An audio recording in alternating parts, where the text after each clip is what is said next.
Helmut Marko has dropped yet the biggest hint that he could until now when it comes to the future of Liam Lawson, as the Kiwi driver is poised to get an upgrade to one of Red Bull's seats ahead of 2025. There seems to be quite a confidence in the veteran Austrian that we will see Lawson as a full-time F1 driver in 2025. But with so many talents available in Red Bull, who will get the axe and how will the lineup look 1 year ahead of the new regulations? It's safe to say that one of the best drivers available for 2025 is Liam Lawson, and while many teams believe that they would have a chance of signing him sooner rather than later due to the turmoil that happened in Red Bull, that seems to be off the table now. Helmut Marko has confirmed his belief that Lawson will be in one of Red Bull's cars in 2025, something that he has preached for quite some time now, and after the latest statement, there seems to be no doubt that Lawson will be a full-time F1 driver. When being asked about the services of the Kiwi driver, Marko said, "In September there will be a decision. Next year, Lawson will be in one of our cars." Of course, this statement is something that drivers like Ricciardo and Perez won't like to hear with 10 more races in the season, and with significant disadvantages compared to their teammates. But Ricciardo has prepared the perfect response back to Helmut Marko about his stance on Liam Lawson. Even though the Aussie understands that his seat is in danger, the ultimate goal has been set by the 8-time race winner: retire with Red Bull and get the seat next to Verstappen in 2025, whatever it takes. When addressing Marko's comments about Liam, Ricciardo didn't seem to be fazed at all, as he went on to say, "It's okay.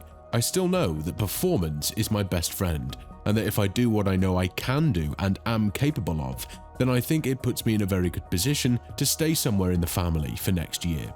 I've just got to focus on that." Speaking of Liam, I got to see him drive in the car last year, and I do think he did a great job. I do think he's worthy of a seat on the grid, so in a way I'm happy for him. If he's guaranteed a seat next year, then I think that's good, because he is a deserving driver. So what does that mean for me? Probably a little bit unknown, but if I perform, then I'm sure they will find a spot for me somewhere. There's no next thing for me. Red Bull is it. I'm appreciative of what they've been able to give me now, and I really just want to try and make it work with them. Now, there's been no beating around the bush with this time. Marko knows what he's talking about and barely has any wrong information when it comes to the driver's positioning in the team. Yes, he might be one of the most hated people on the grid due to the fact that he constantly shares controversial statements and with how the entire internal power struggle has gone down in Red Bull, but when it comes to the drivers and the youth of the team, he is in charge. Of course, the entire situation with De Vries didn't unfold as Marko would have wanted it, but he gave the Dutchman a chance, and ultimately it wasn't the right choice at the time. But now Marko is adamant that Lawson won't be a reserve driver anymore, and he'll be receiving plenty of time and space to prove himself. This comes after Marko has stated that Lawson has a lot of tests scheduled with Red Bull, and the most important ones will be in September, where we'll get to find out whether or not Lawson will be promoted to Red Bull. Even a couple of days after the announcement of Red Bull to keep Perez next to Verstappen for the remainder of 2024 was available, Marko went out to drop a very strong hint about the future of the team. The cards will be reshuffled again in 2025, potentially navigating us towards a very interesting change for the upcoming season. As of now, the situation with the current drivers is different regarding which point you're looking at. For example, if you're Perez, you'll be gravely worried about your seat because you have a couple of races to prove that you can deliver strong performances in a car that's been more or less downgraded with the latest packages that have been brought from Miami onwards.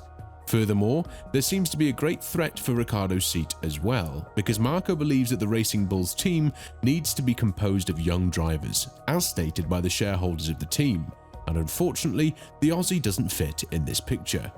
While we might think it's a bit crazy to have a lineup of Lawson and Verstappen in 2025 when Tsunoda has been driving the wheels off the VCARB 01 in 2024, this might be a realistic scenario in which, considering how much Red Bull is investing in the Kiwi driver and how little they're investing in Tsunoda's promotion campaign. And when it comes to Ricciardo's promotion to Red Bull, Marko doesn't seem to be too big of a fan of it, as he went on to say, Daniel was put in the car, and if he had been significantly faster than Yuki, then there was an idea to bring him back to Red Bull Racing. But he also had these ups and downs, so far he didn't fulfill the criteria to be a Red Bull Racing driver. This opens up the opportunity for Lawson to be one of the greatest surprises in the Formula One world, in a move that would be quite similar to one that Antonelli would undergo with Mercedes, even though Lawson has more F2 and F1 experience than the young Italian talent.